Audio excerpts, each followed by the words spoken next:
I'm under your bed. Kapag biglang yimanig ang lupa, ang unang hinahanap ng marami ay balita, prediksyon o prophecy. Madalas maririnig natin ang pangalan ni Rudy Baldwin, ang kanyang mga babala tungkol sa lindol, baha at sakuna. Mabilis kumalat sa social media at sa takot marami ang naniniwala. Ngunit sa gitna ng pagyanig, kanino nga ba talaga tayo dapat tumingin? Sa mga prediksyon ni Rudy Baldwin o kay Kristo mismo? Yan ang ating tatalakayin ngayong araw na ito, kung saan si Father Darwin mismo ay magbibigay ng kanyang reaction video patungkol sa prediksyon ni Rudy Baldwin. Narito.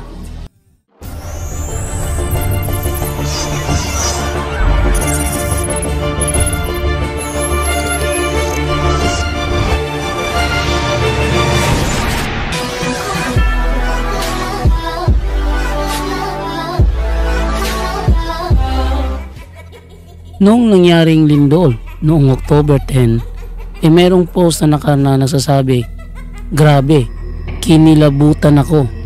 Yung vision mo, Rudy Baldwin, July 10, 2025. Tas October 10, 2025 nangyari." Ano ba sinasabi doon sa post ni Rudy Baldwin?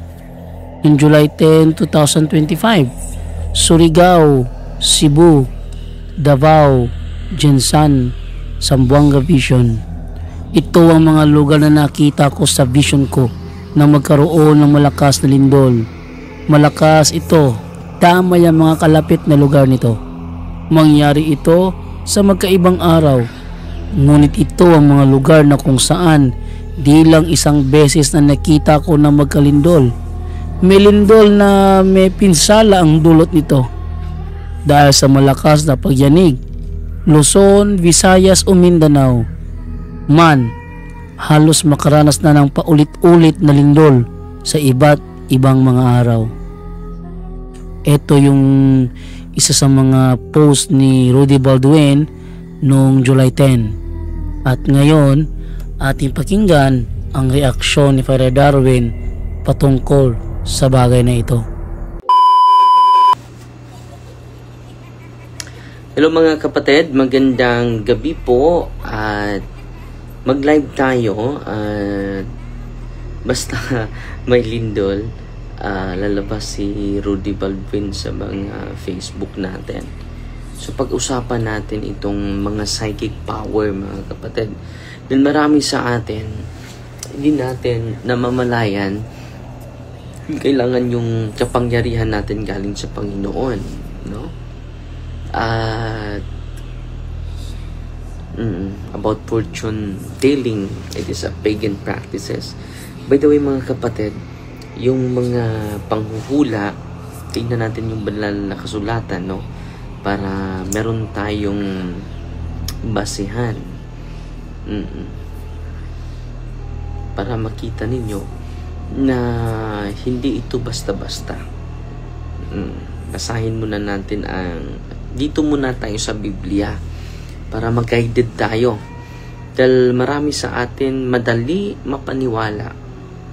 At kayo nandito, kailangan natin ng critical thinking tayo lahat mga kapatid.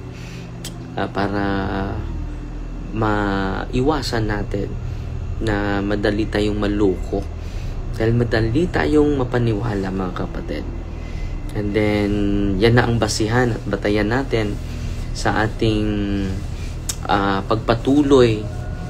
Yan na yung foundation natin sa araw-araw natin na pamumuhay. No? So, dito muna tayo sa lumang tipan. Okay? Deuteronomy chapter 18 verse 10 to 12. Ito nakasulat. So, hindi po ito aking prinsipyo mga kapatid ha. Magbabatay tayo sa aral ng Diyos, sa salita ng Diyos, dahil yun po yung katotohanan eh. Hindi yung sarili nating kapangyarihan sarili nating kakayanan, sarili nating opinion, sarili nating ideolohiya. So ito, sa Deuteronomy chapter 18, verse 10 to 12, mas mabuti i-explain natin. Huwag ninyong hayaang may matagpuan sa inyo na nagpapaparaan ng kanyang anak sa apoy, nagpaparaan, at nakikinig sa panghuhula.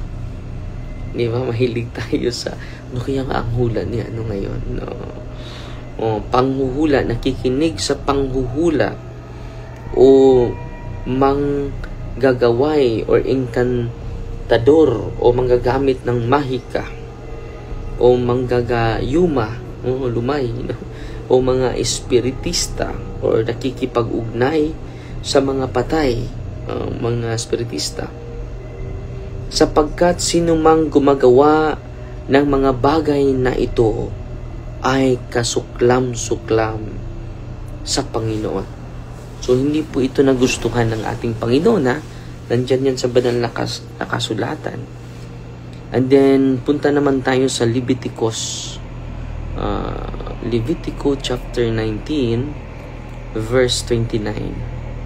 Basahin lang natin ang banal na kasulatan, ha. Hindi natin dadagdagan. Huwag kayong kakain ng anumang may dugo, ni huwag kayong gagamit ng panghuhula, ni mananahi ng mga palad, mga palm reading, no? So malinaw na malinaw yan, ha.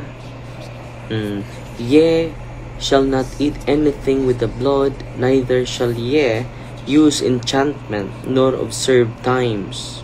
Panghuhula. Ano pa? Dito naman tayo sa mabagsik itong sa New Testament, mga kapatid.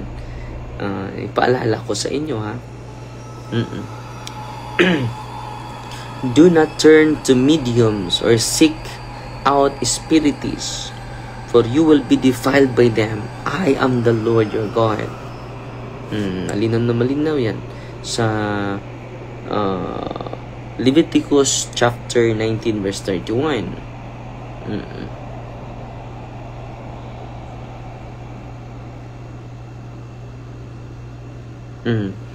Ito naman tayo. Huwag kayong lalapit sa mga espiritista o mga manghuhula. Malinaw na.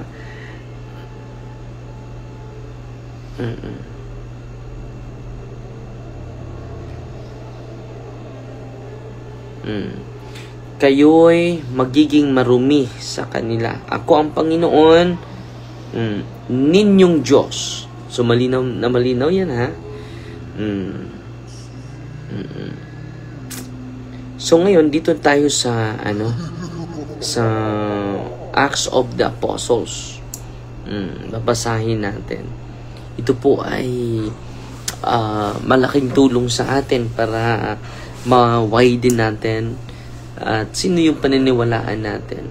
So yung paniniwalaan natin, yung salita ng Diyos, increase our faith to God, at anytime tayo kukunin ng Panginoon, pwede ngayon, pwede bukas, di ba? So hindi natin dahil minsan ay sobra na tayo ng takot, babasahin natin, ha. Ito sa New Testament, ito maganda po ito. Itong New Testament na ito. Basahin natin, ha.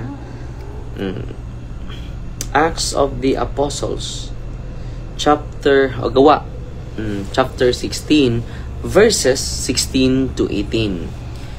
Nangyari samantalang kami ay patungo sa dakong panalangin, ay nagsasalubong namin ang isang dalagang may espiritu ng panghuhula. Tingnan niya, may espiritong ng panghuhula.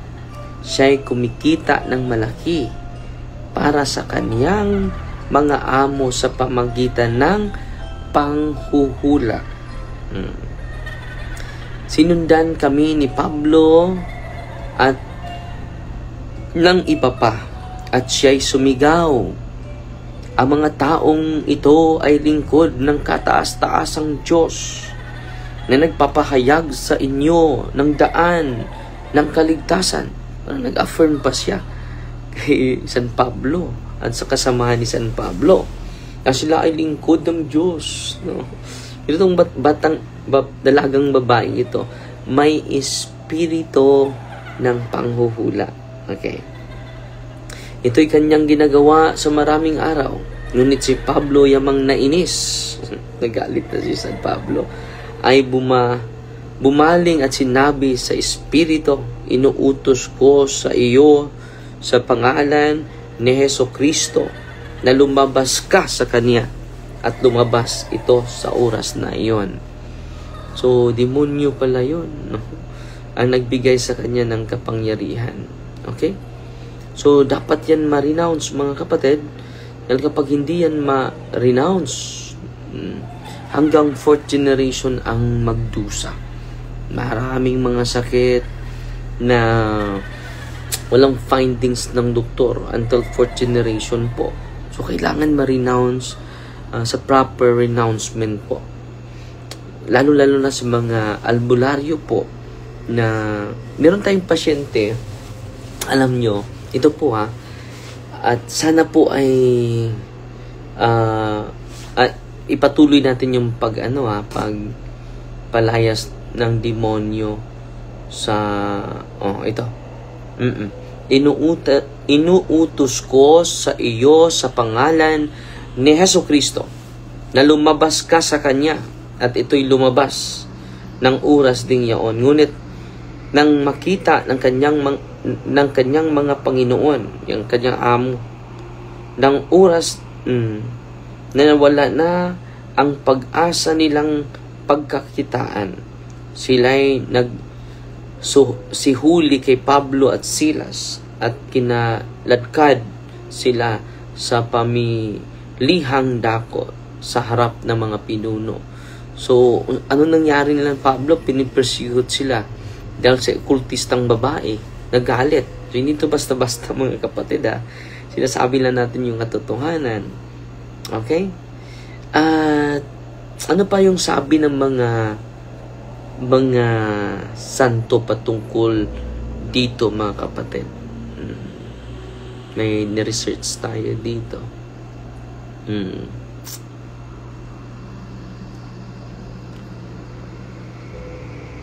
Marami tayong nabasa kanina dito sa Council of Laodicea 363 to 364 AD, Canon 36. Ang sabi dito, condemnation of fortune telling and pagan practices. It is not lawful to make use of fortune tellers or those who make professions of this kind, nor to seek them. And this canon, issued by Council of Laodicea, an important regional synod of bishops in Asia Minor, ang ganda nito, no? Modern-day Turkey, strengthening Christian discipline, clarifying the behavior expected of clergy and laity, condemning syncretism with pagan practices.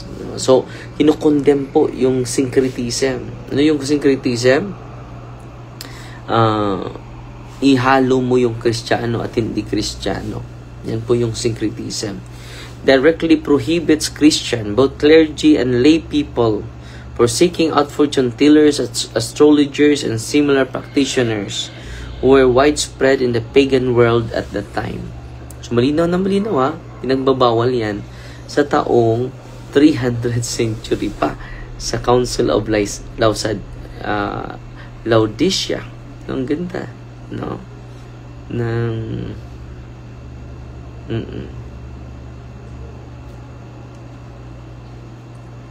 Nasa man ba yung mga sayings ng mga santo na na-search natin?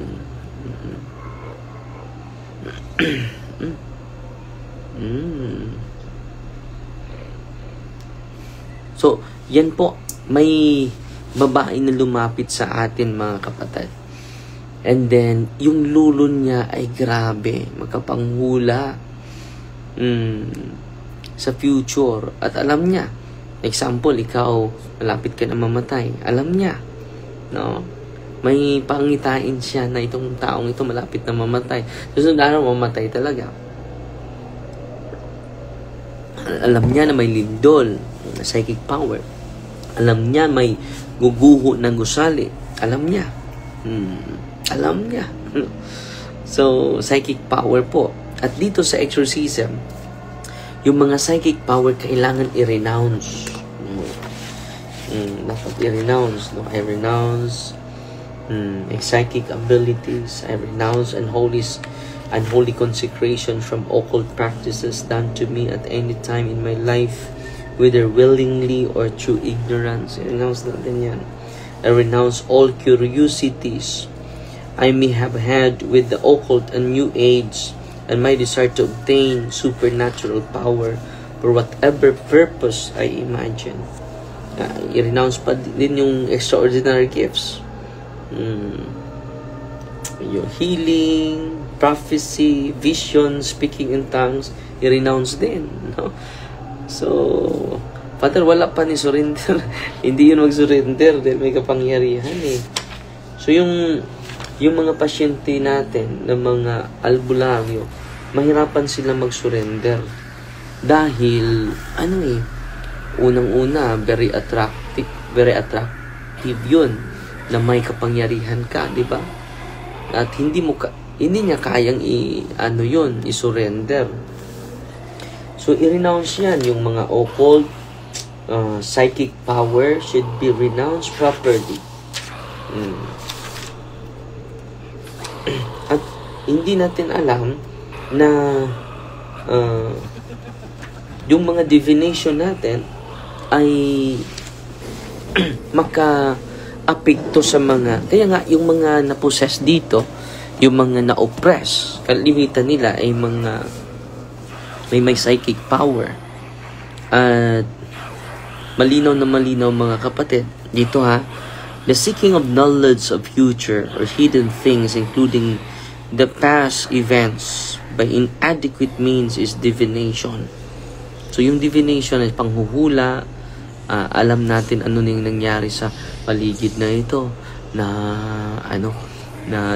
malalaman mo, psychic power yan, divination yan. Since the means are inadequate, they must therefore be then supplemented by some power that is presented all through history as coming from gods or evil spirits. In the Catholic understanding, all forms of divination are from the evil one. Malinaw na malinaw all forms. Hindi sinasabi ng Catechism of the Catholic Church na some forms. Catechism of the Catholic Church 21:16 and 21:17. Hence, the word divination has a sinister significance. A prophecy is the lawful knowledge of the future. Divination is superstitious counterpart is the unlawful. So, ang prophecy sa mga santo, sa mga propeta, it is lawful knowledge of the future. Pero itong divinations, its superstitious counterpart is the unlawful. As magic aims to do, divination aims to know. Divination is practically as old as the human race.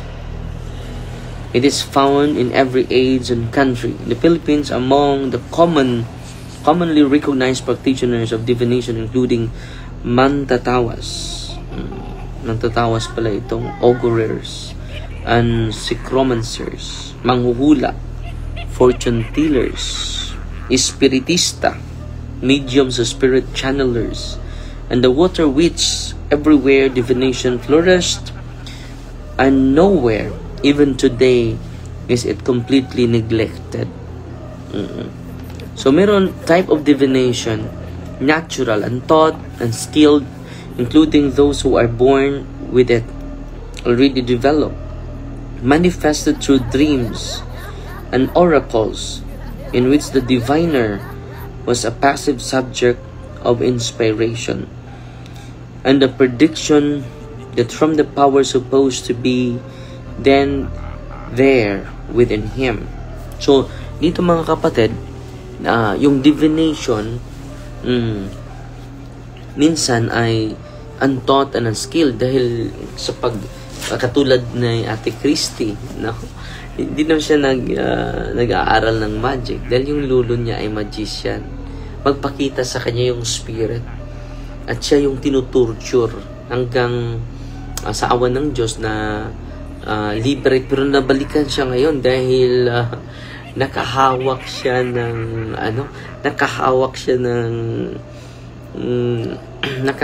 ng occult na paraphernalia na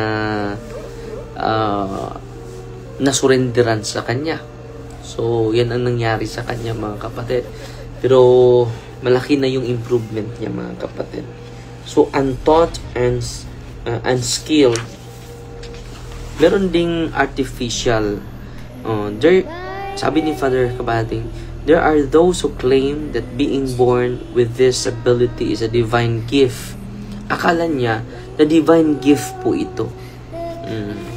Na makabasa at extraordinary yung kapangyarihan niya. Diba? Sinishare na po ito sa ating isa sa mga nag-share sa atin. This is a gross error. The Catechism of the Catholic Church, number 2116, clearly teaches that the power is demonic in nature and that it opens the person to direct assault and influence from the evil one. So ngayon, nag-enjoy siya for how many years? Nag-enjoy siya sa kapangyarihan. Katulad ng lolo ng isa sa mga pasyente natin, great-grand lolo niya. Hanggang ngayon, may statua. Yung great-grand lolo niya. Dahil makapangyarihan talaga yung great-grand lolo niya. At nung dineliverance natin, dahil may psychic power siya, makasense siya sa mga spirits, makasense siya. Extraordinary senses, pang-anim na senses, kapatid. 5 yung senses natin, di ba? Pero sila may pang-anim. So, malayo na yung great-grand lolo niya, pero nagdusa pa rin siya sa mga spiritual harassment na hindi ma-explain. No? So, alam nyo, ito yung mga manifestation ng kaaway natin. May first class occult and psychic power, may second class, may third class. I-discuss natin ito sa inyo, ha. Itong mga elementong ito at i-discuss natin ngayon. So, para maintindihan niyo yung point ng simbahan, yung understanding ng simbahan. But before that, meron ding artificial, may natural, may artificial din. Taught, studied, comprise all foretelling from signs found in nature and produced by man. Here the diviner was active. A divination came apparently from his own skill and observation. St. Thomas Aquinas classifies all mediums as belonging to this category. Yung mga medium. Yung mga medium, papasukan ng mga espiritu ng anghel, papasukan ng mga espiritu ng mga santo, papasukan ng espiritu ng mga diwende, papasukan ng mga espiritu ng kaluluwa. Yun po yung mga mediums. So, patuloy tayo. So, dito po ito sa kategorya artificial. Isa is types of divination. Una is natural. Pangalawa is artificial. Yung natural, dahil yung lulo mo ay mga okultista. So, naturally, mapasa yan. Kahit hindi mo pinag-aralan. Pero itong artificial, pinag-aralan. All medium, kasali dito yung mediums. And the invocation of spirits is perfected through repetition and practice. Here, the occult practitioners can receive messages either through the invocation of demons or spirits, or by embracing dreams, portents, or prodigies, and necromancy, and divination, with touched invocation through signs and movements observed in objects in nature, such as stars, mga astrologies, birds, figures, etc., through signs and arrangements produced by man, such as molten lead poured in water, casting of lots, especially dreams here, mean those expressly prepared and prayed for with hope of intercourse with gods and the dead. Portents or prodigies are unusual, marvelous sights coming from the lower world. So, may artificial mga kapatid, may natural din na divination. Yung natural dahil yung espiritu ng lolo mo, mga companion spirits ng lolo mo ay ikaw yung tagapagmana. Natural. Bigla lang kung hihipuin mo, alam mo na yung sakit ng ng pasyente. Yan po. May dalawang uri ng divination, natural and artificial. Dito naman tayo sa methods, no? May tatlo din, may first class and sa methods of divinatory. May tatlo, first class. Yung third eye is first class. Second class at meron ding third class. Ito yung i-discuss natin, no? Para malaman natin at ma-widen yung horizon natin. Okay? Unang-una ha, bakit tinatawag na artificial? Dahil pwede natin kuha sa pamagitan ng pagturo sa mga okultista, di ba? Yung mga anting-antingan, di ba? Tuturuan kanila. So, artificial po yun. And then, kung wala ka pang pamilya at nakikinig ka sa kanila at bibili sa kanilang mga propernalias, sa pamagitan yan ay ayan po ay artificial or yung medium, example dito sa divination. Punta naman tayo sa methods. The variety of divinatory methods is large. Scarcely an object or movement in the heavens and the earth or in the air or water escape being metamorphosed into a message of futurity. Add to this the invention of man, and there is a glimpse of the immense entanglement of superstitions in which pagan people group their way. So yung mga pagano ay nagkaisa. They can, however, be grouped into three classes, as seen from St. Thomas' division. A detailed list has been given by St. Clement of Alexandria in his Stromata, and others of the fathers.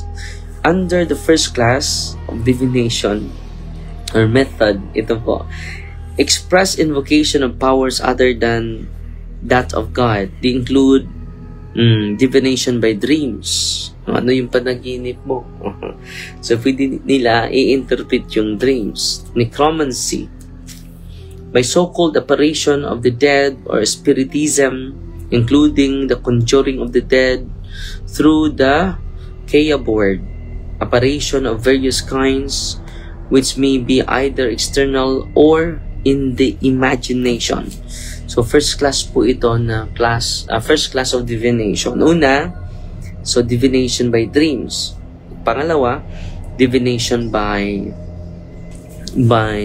apparition of the dead. Pagpakita sa mga patay, pagsang espiritista po ito. Meron ding tinatawag na Pythonism.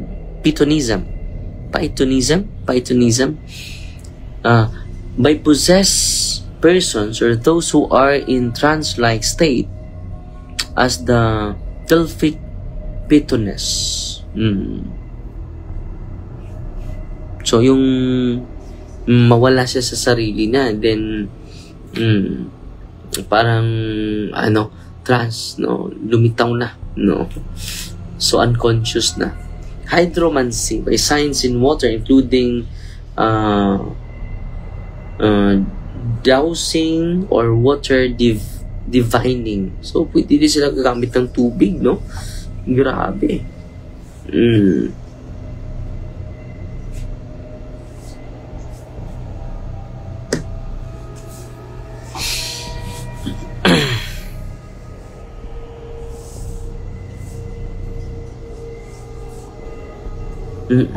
Sunod, by sign of the air, eromancy.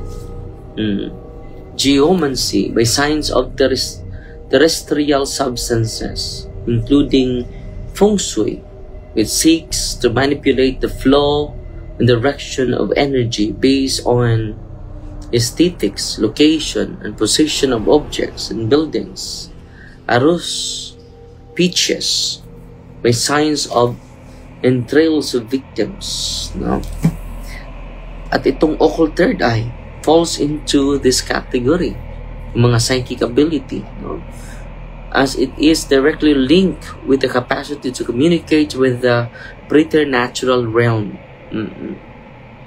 which is the world of fallen angels and spirits. It is means or power by which divination is done. When the power is used, this allows the spirits to create a bond with the users, slowly putting them under the spirit's influence. Hindi basta-basta, no? So, kung magbigay siya ng kapangyarihan, psychic or third eye, katulad ditong pagpropesya, pagmula, kasali po ito sa first class. The reading of hearts and thoughts is also included in this class. It is not really a reading of thoughts, as that is reserved only to God, but it is telepathic communication from the spirit of divination, giving information about experiences of the person in front of the psychic. Nalalaman niya yung karanasan mo. Yan po, reading of hearts and thoughts. Pero hindi yan reading.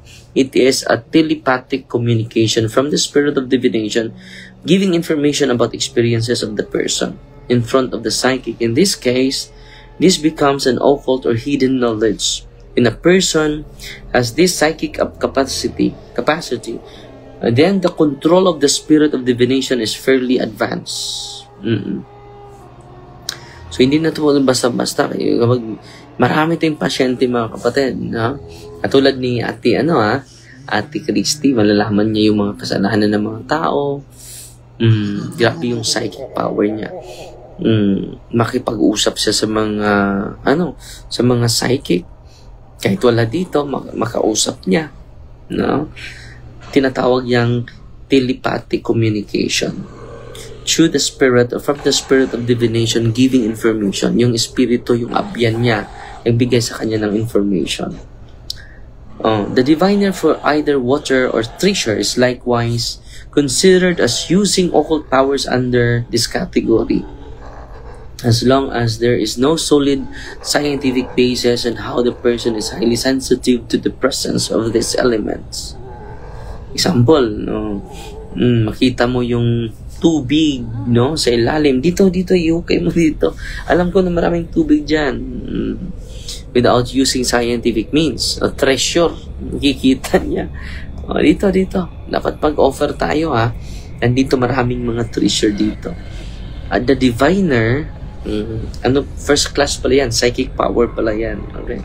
Is likewise considered as using occult powers under this category, as long as there is no solid scientific basis on how the person is highly sensitive to the presence of these elements. Alam niya na may tubig sa ilalim, may treasure sa ilalim. It is to be suspected that the practitioner uses psychic power and therefore not from God. Take note, ha? The psychic power, take note, ha? Take note, ha? Ang sabi dito, psychic power, therefore not from God. This is most especially true when the soothsayer uses a map or some unorthodox and scientific instruments in finding them, such as pendulums, or divining rods. And these objects sway and move in some manner when it has found its object. It makes no difference even if the diviner uses Catholic objects like rosaries and medallions to act like a pendulum. Kahit pa yung ginagamit nila sa pendulum ay mga religious items. So yan po ang first class, expression, invocation of powers other than that God. So yan po yung first class noon, na psychic. Pangalawang second class naman sa mga psychic power, implicit invocation, reading, interpretation of signs found ready-made in nature. Example, judicial and genethliac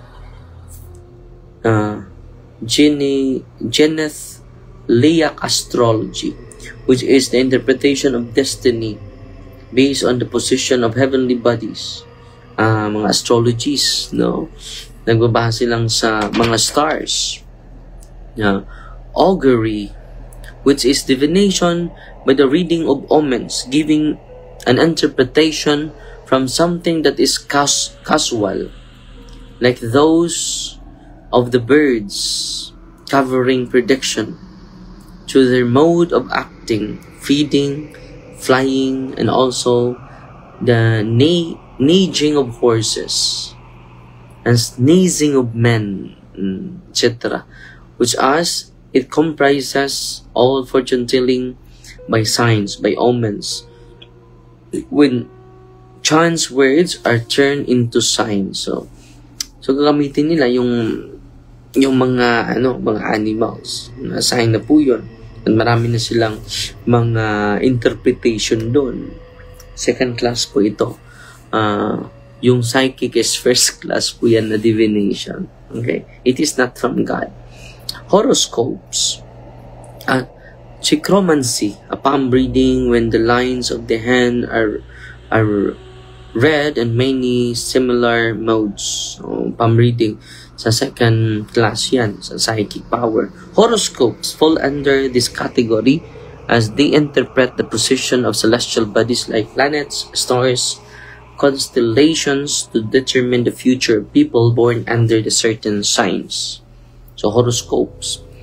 So, yan po ang second class of divination. Dito natin sa third class is a tacit invocation or reading of signs from man-made actions, like interpreting points or lines on the paper or pebbles thrown at random, dice-like objects, drawing of straws, cutting and reading cards. Mga cards na din ito. So, gagamit na ng mga instrumento. Lifting a staff, fall and measuring it with the finger saying, I will or I will not. Opening a book at random called Sortes Vigiliani. This last transferred to the Bible is common among some Christians trying to decipher God's answer. No, gamit mo yung Biblia. Ano yung mensahe ng Panginoon sa akin? Nag-open ka. Manilikado po yun, no? Hypnotism to induce an altered state of consciousness leading to the kind of astral projection is also used for purpose of divination. The returning to the past to one that has no scientific access, going back to the womb, or access in the life or others that they do not have knowledge about. So may access siya. Malalaman niya yung may knowledge siya. Back to the womb, alam niya, ito yung nangyari sa iyo. Diyan pa sa sa loob ng sinapupunan mo. May siya, may knowledge siya, no? If one has power over it, at its will is an arrogance against the divine providence and wisdom that directs all things. Therefore, since no man has the power to go back and forth even mentally or spiritual time and space, the information received is a deception coming from the evil one. Bigla ka lang, malalaman, katulad ni yung pasyente natin isa, alam niya yung history ng bahay na ito. Kahit hindi pa siya naisilang. Yan po. Mga information na kahit hindi mo sinabi, walang tao na nag-narrate sa'yo, pero alam niya yung buo. In the Philippines, the Mantatawas, Chichromancer uses a method using melting a candle wax. Sa third class pala ito. Yung open third eye, First class pala yun, yung psychic power, yung mga manghuhula without using anything. Yung mga bulang crystal, third class po yan. The Mantatawas then determined the identity of the instigator of a hex that caused a strange malady on its victim. There are also those who divine using leaves. Pwede din yung dahon, ginagamit nila. No? All these are categorized under third class. The demon of divination and the power it gives. Nabasahin natin ito sa sunod na mga araw na komentaryo lang natin sa mga psychic power na dapat i-renounce nyo yan para wala na mag-suffer yung mga anak ninyo. At alam nyo, isa sa mga pasyente natin kanina, nagdiwang tayo ng misa. Kanina lang, nagdiwang tayo ng misa. For 10 months na siya hinaras ng demonyo. At salamat sa Diyos, pinainom natin siya ng holy, yung dugo ni Kristo, yung pasyente. Sa awa ng Diyos, lumayas yung demonyo. Sabi ng demonyo, this is our last. No, this is our last. This is our last. We could not resist the blood of Christ. No? Ang hirap din ng i-resist si Kristo. No? We could not defeat the blood of Christ. No? So, yun po. At mag-ingat po tayo at hindi natin i-rely yung future natin sa mga manghuhula. No? Malinaw naman yun. Binabasa ko po yan sa talata kanina. Ha?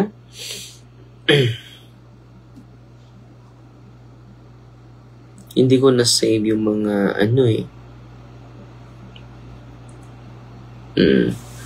So, punta naman tayo sa sinabi sa mga santo.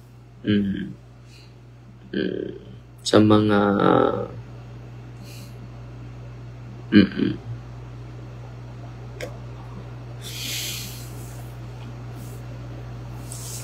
sabi ni Saint Martin of Tours, known for destroying pagan shrines and opposing superstition and magic.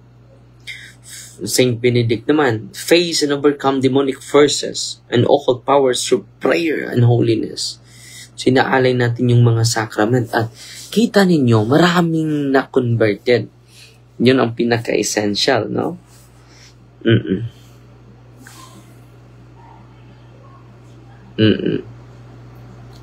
So mag-ingat po sa mga manghuhula, mga fortune tellers, sa lahat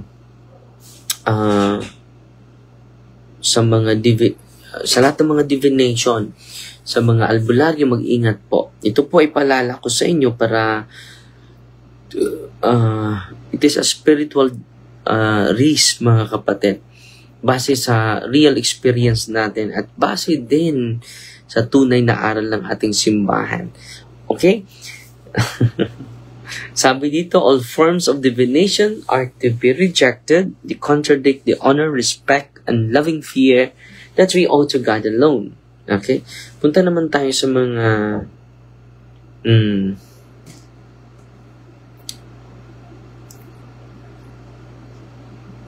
mga church fathers natin.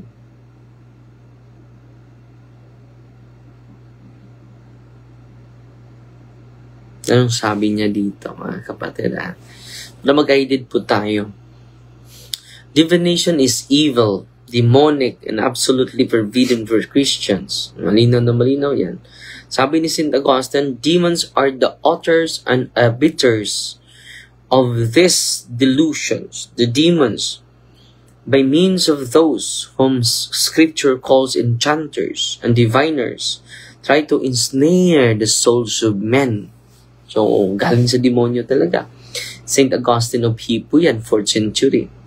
Astrologers and fortune tellers. Ano po sabi niya? Make prediction, not by knowledge, but by demonic influence. Pasensya na po kayo ito po ay maraming nagagalit sa atin, pero kailangan ko isasabi yung turo ng ating mga santo. Deceiving both themselves and others. So, hindi basta-basta ha. Astrologers, fortune tellers, make prediction not by knowledge, but by demonic influence.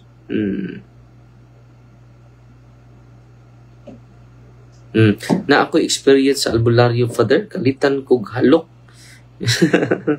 So, dili sila demonyo, ha? Demonic influence, deceiving both themselves and others.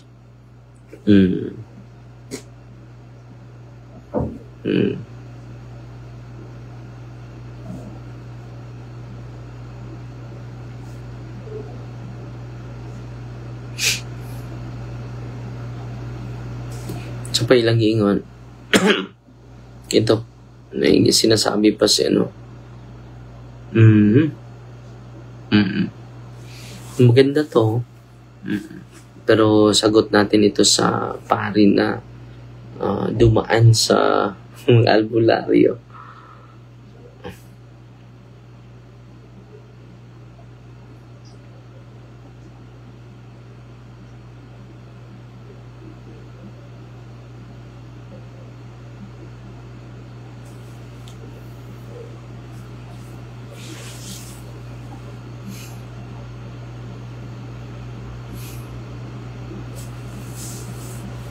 Ito, malupit ito. Christian must not wear amulets or use incantation. Healing must come from prayer and from the providence of God. Any healing, si Origen, that involves invoking spirits or mysterious names that are not of God is dangerous. The demons do not heal, they deceive. Yung healing nila is deception. The cure that comes from a magician or astrologer is no cure. It is a temptation that leads to spiritual death. Si Lactantius, no? Into basta-basta. So yan po ang ano natin, mag-ingat po tayo ha, at saan natin i-rely yung buhay natin bawat sa salita ng Diyos, and then sa sacrament, and then sa Eucharist po. So, summarize, sa Panginoon po, wala na pong iba. Okay? So, maraming salamat ha. Ngayon lang tayo nagkapag-live ng mataas. At ang Diyos na po ang magsukli sa kabutihan ninyo. Fight Ti Maria, tatakse of thee with a humble heart. In the name of the Father, and of the Son, and of the Holy Spirit. Amen. Our Father, who art in heaven, hallowed be the name. The kingdom come, the will be done on earth as it is in heaven. Give us this day deliverance, and forgive us our trespasses, as we forgive those who trespass against us. And lead us not into temptation, but deliver us from evil. Amen. Hail Mary, full of grace, the Lord is with you. And blessed are you among women, and blessed is the fruit of the womb, Jesus. Holy Mary, Mother of God, pray for us sinners, now at the hour of our death. Amen. Glory to the Father, to the Son, to the Holy Spirit. It was in the beginning, is now, and never shall be, world without end. Amen. Fight Ti Maria, tatakse of thee with a humble heart. God bless.